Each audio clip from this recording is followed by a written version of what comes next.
Hi, Mike Volkan here again, and as promised, I want to walk you through the business success formula. Now in this video, you're going to grade yourself in the talent portion of the formula.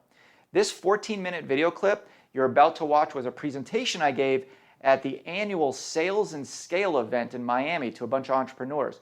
Now it was a great event. You'll see trees and buildings in the background. It was kind of weird to have an outdoor event in the 7th floor of a parking garage, but it went very well. So here is a brief lesson on talent. Follow along and note your score as you go. Now the handout the audience is following is linked below. So here's the success formula. This is how you scale to infinity. This is how you create $1 billion valuation if you wanted. There's no limit to what you can do if you can score high on this formula. The formula is T times 1.5 plus P plus B plus I. That equals business success. Let me define that for you.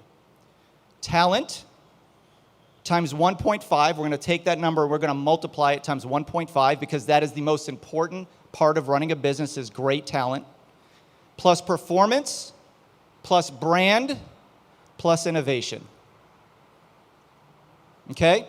Now, in full disclosure, this is an 8-hour exercise. Companies pay me to come in, meet with their company leaders, sometimes their employees, and we go through this for 8 hours.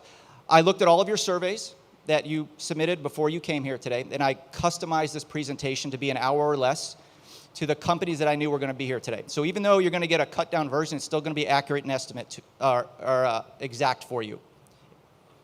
So what you're going to do is you have a handout in front of you. Self-rate yourself 10 points for each part of this equation.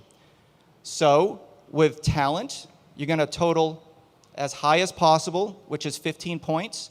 In all the other categories, P, B, and I, are 10 points each. That means the highest possible score, which no one's ever gotten, is 45. And to answer your question, the highest possible score I've ever seen is 41. All right, so the talent portion is broken up into several categories: acquisition, management, leadership, culture, and teamwork. So I'm going to ask you questions, and you're going to write down an answer between 1 to 10. Now, if a question doesn't apply to you, that's okay. Just skip it, because we're going to average the sections. Okay. And don't put a 0, because zeros are really hard to average. It'll mess up your average. Okay. First question regarding acquisition. Do you administer assessment tests to gauge the quality of the candidate's skills for the job? So there are sites you might know about, Indeed.com for one. They have assessment tests that you can give to each candidate.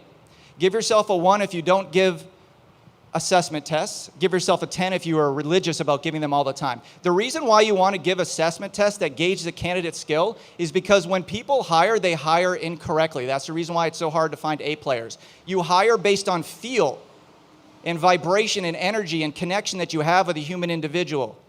But the assessment test will help normalize that.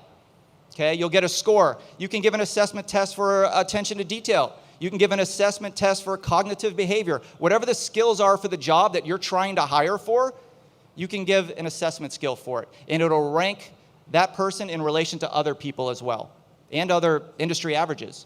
So you can take that feel, that energy, that connection you have with that person, and compare that with the score that that person has to get a true assessment of how that person will do for the job. So, again, 10 is the highest, 1 is the lowest. Give yourself a rank. Next question regarding acquisition. Does each hire answer questions around company culture? Guys, do not answer or do not ask questions about company culture to the candidate, because you're going to get the crappiest answers. It's like the stupidest interview question I ever hear is, tell me about your greatest weakness. Has anybody ever asked that and gotten a truthful answer ever in the history of mankind? No. You're going to get the stupidest, you're going to get answers like, well, some people say I work too hard, or some people say I bring my work home with me, just like the stupidest stuff. Same with culture. They're going to give you an answer you want to hear. So you got to ask them questions that they don't know is relating to culture. Questions like, what gets you excited about coming to work? What surprises people about you? Describe your dream job. And this isn't on the handout, so you can take a picture of that if you want to add this to your interview process. Would you rather work alone or with a team? So these questions, they don't know that culture is being asked, but it'll help gauge your level of knowledge from them on what they're looking for. Okay, and even if you're a one-person show, you have culture within yourself. You know that they're going to be a good fit for you. All right, so these are great sample questions. Also, with acquisition, do you have a grading system for each candidate? Now, this is different than the tests I just talked about. The grading system could be as simple as a Word document and how well the candidates answered each question. It could be A through F, 1 through 5, whatever. The problem with hiring is that people either hire the first person they talk to or the last person they talk to because they forget the 8 other people they talked to in between. They forgot which candidate answered the question the best and vice versa and the worst. And at the end, you just get a jumbled mess. You're like, well, I'll just go with the last person I hired. It's all subconscious, but there's been numerous studies that show most people hire the first person to the last person they talk to. And a grading system will normalize that. So you can just have a grading system with how well did this candidate answer this question, 1 through 5, and you just have at the end a list of grades that you can compare the candidates to. All right, 1 through 10 on that. Do your employees feel appreciated? Or are you like a sweatshop where people are afraid to talk to you? Listen, it doesn't have to be a multi-thousand-dollar party you're throwing to people for them to feel appreciated. It could be something as simple as, hey, I noticed you came to work. You were punctual all year, very late, or very little, you were late. That makes them feel appreciated. Little comments here and there. Just make sure they're true. All right. How well do you celebrate holidays and or company milestones? I worked with a lot of companies. They celebrate Christmas and all those great events, but company milestones are important. If you set out a company milestone for your employees, say, let's reach $1 million in revenue this year, and when you reach it, you should have like a little catered lunch or something. The best companies I've ever worked with celebrate the littlest things, and it means a lot to people, and it keeps them, your A players, longer. You don't want to hire B players, and you definitely don't want to hire C players. What we're talking about today will help you hire A players. They're worth it. They're expensive, but they're worth it. They'll give you a positive return on whatever you're doing. So let's move on to management. That was all acquisition. That was all about how to get A players. So 1 through 10, how well do you know your employees' strengths and weaknesses? Or your own strengths and weaknesses if you're working by yourself? Let me tell you a story. I was sitting with a CFO reviewing some numbers recently, and he overheard a conversation about a junior designer. He was complaining he couldn't do something in Photoshop. He was having problems. The CFO gets up out of his chair, walks to the hallway, and solves the problem, starts talking Photoshop speak. And I had no idea. I'm like, how did you know that? He's like, oh, I have a side hustle. I run a t-shirt design shop at night. I'm like, all this time there's been like this senior designer that we had no idea, this untapped resource. And now this junior designer has someone to go to for leadership and guidance.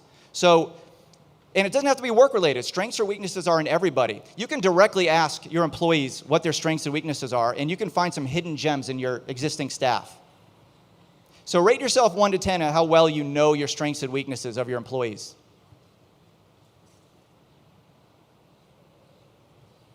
Sorry, I'm talking faster than normal because we have a lot of questions I want to get through to tell you. If I'm going too fast or you want me to back up, just let me know. Does each employee, this is regarding leadership, because each one of you that are company owners are leaders, whether you want to be or not. Does each employee understand the financial company goals? A lot of times I'll walk into a company and the CEO will tell me the goals of the company, the financial goals, and nobody else will know what those goals are. The sales staff, marketing, customer service, no one knows. You have to tell people what your goals are because every day they're going to come to work and try to reach those goals for you, subconsciously or consciously, everything they do. So where's Holly? Is Holly here from the Boot Life? Oh, Chris. Well, Chris, you're here. Good. So Chris yesterday on stage mentioned they have a, what was it, 90% conversion rate, people in your store? All right, so 90+%, which is fantastic. So the goal there is letting all of your floor representatives know that if somebody's walking out of that door with nothing in their hands or a purchase or a receipt or a bag, that they're going to go that extra mile because they know 90% needs to be converted to make their goals. It's very important.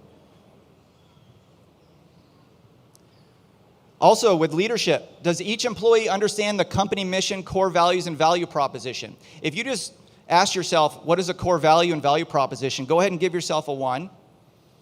If you have them, but nobody really knows about them or they're not posted anywhere, go ahead and give yourself a 5 or a 6. But if everybody knows and can recite the core values, the company mission, and the value proposition in your company, then go ahead and give yourself a 10. These are important marketing communications that everybody in your company needs to know about. Even if you're a one-man show or a one-woman show, you need to have these because this helps build your culture and your vision for the future of your company. Okay, 1 through 10. Does the leadership team take time away from daily operations to objectively review how the company is doing and if it is moving in the right direction, no matter how big you are? Look, I'm a one-man show. Well, my wife works with me. But every Friday morning, I take time away from the gym. That's my only non-gym day. And I go up to a mountain near my house. It takes me about a half an hour hike. I leave my cell phone in the car. And on the way up, I listen to my feet crunching on the leaves and twigs, and I get my brain set. When I reach the top, I live in Sonoma County, I look over some wineries, and I reflect. I reflect on the week prior, what went right, what went wrong, and I reflect on the week that's coming up. What do I need to do? What do I need to prepare for? It's called an AWE, A-W-E walk. It's really important. And I'm going to tell you, the first time you do this, your head's going to feel 10 pounds lighter when you walk down that hill. It's going to relieve you. You know, all the time, we go to work, we grind, we push, we step on the gas pedal as fast as it can go. We never take time to reflect. It's during those times that you reflect is the time when you can really grow, okay? Because if you're in tasks and projects and emails all day, you never get time to take your head up out of that water. You feel like your water line's like right below your nose. So 1 out of 10. And you know, some of the big companies that I've worked with have actually, you know, I'm in Sonoma County. They'll rent out a winery for a day, pour some glasses of wine, and talk about the company. They don't talk about tasks. They don't talk about projects. They talk about the company. Are we reaching our goals? What's our vision? Are we still on track? How's our brand doing? From a 30,000-foot overview. That's super important. Do that at least once every quarter year, if not once a month. Your leadership team should be going with you outside of the office. It's very important. Outside of the phones, outside of the emails, outside of everything in the office that's going on that's distracting. Okay? Culture. I'm going to tell you right now, the best companies that I've worked with, all of them have a defined culture. If you don't have one, you need to develop one. And sometimes it'll develop on its own. Just make sure you foster it. Do your employees measure the impact of their work? A lot of people say, well, how the heck do I measure the impact of my work? Brandy, I'm going to call you. You're Brandy, right? I talked to you. Yes. You're a designer? All right. So if anybody needs some design work, go to Brandy. I don't know if she's any good, but she's very serious about her job because she's here. Okay? Brandy might come to me and say, well, Mike, I'm a designer. How do I measure the impact of my work? Well, Brandy, you just updated a product page for me, right? And she might say, yeah. Well, take the stats the week before the product page and tell me the add to cart to purchase conversion. Then take the week after you made those changes and tell me the conversions. And she might come back to me and say, well, conversions increased 4.7%, which equates to $13,000 more in revenue. That's how you measure the impact of your work. Everybody in your company can do that. Okay? And there you can fetch a higher price. All right? You create more value for the company. So make sure that every employee, even yourselves, can measure the impact of their work. So give yourself a 10 if you know that every one of your employees has a measurable way to impact their work in the company. It doesn't have to be financial. It could be anything, as long as it's measurable. Tracking? All right. Culture. Do the employees know that management encourages people to speak up when they disagree with a decision? Do you live in a totalitarian company where people are afraid to talk to you? I tell you, I wouldn't be with Ben for very long if he wouldn't let me speak up, because we disagree quite a bit. But we talk through our issues. We make decisions together. And that's the way you should be too. He makes sure that everyone in the company, no matter what position they're in, has the ability to speak up, even with their crazy decisions. And you know who you are in our company. All right, teamwork.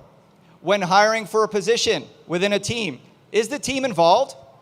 I can't tell you how many times I've sat in on interview processes with companies, hundreds of employees, and the manager will be interviewing for a team position in, say, the marketing department, and they won't involve the marketing department. The most valuable questions and insights you're going to give to a candidate is from the team that is in the task doing it day after day. They're going to be the best people to interview for the position. So be sure to involve everyone that is going to be interacting with that position in the interview process. Give yourself a 10 if you do that, or a 9 or an 8. All right, so we're going to take a 30-second break. You're going to average your score. So total up acquisition, management, leadership, culture, and teamwork, and then multiply that number times 1.5. So, as you just learned, talent is broken up into 5 subcategories and is the only category in the formula that you have to multiply by 1.5 because of its extra importance on the success of your company. So how did your score turn out? Did you identify which subcategories could use the most improvement? Now, if you did this exercise with someone, please compare your score to theirs. And if you liked this video, you won't want to miss the next video on performance. So keep that handout and continue with the exercise. See you in the performance video.